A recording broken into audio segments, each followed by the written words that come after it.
Okay, today it's our last chapter, which is on inventory management or managing inventory. So what we will cover in this chapter is more on the importance of inventory, whereby we want to know the functions and types of inventory.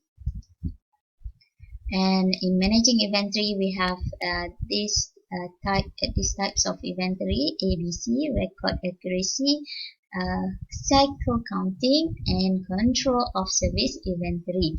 And we also will go through on inventory model, on independent versus dependent model. And we want to know what is the cost involved in inventory, for example, holding, ordering, and setup costs.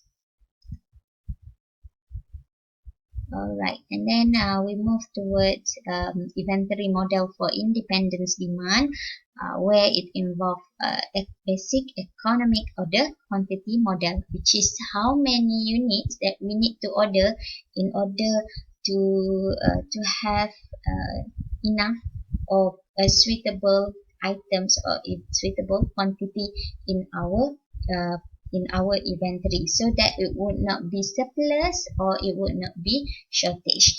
Okay, and then we need to minimize the cost of order, reorder point, and we touch on productions order quantity model as well as quantity discount model.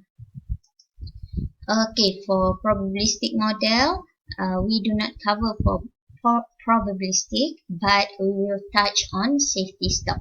Okay, and for single periods and fixed period system, in our case, we do not cover. Okay, let's move on. Right, let's move to the first part of inventory. So this is examples of Amazon.com. Amazon.com, previously they only sells book, but now there are more than books. You can have groceries through Amazon.com and many other products. Okay, and Amazon.com is totally operate virtually or online, so they don't have any physical store. So in order to manage that, they need to have inventory management system uh, that that works very good or very effectively for their service.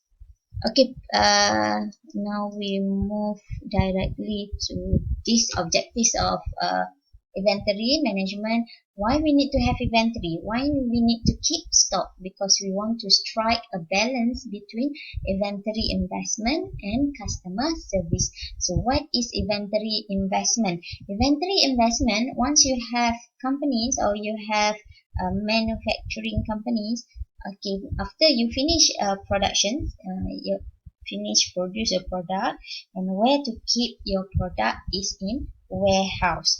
So warehouse is your inventory. You need to build a warehouse, so you need to invest in terms of paying storekeeper. So that is investment.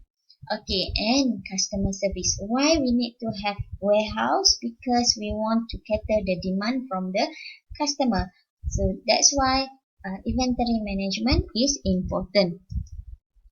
Okay, so for the importance of inventory, it is most expensive assets of many companies that represent 50% of total invested capital. That's why it shows the importance of inventory when we need to cater the market or people or the demand.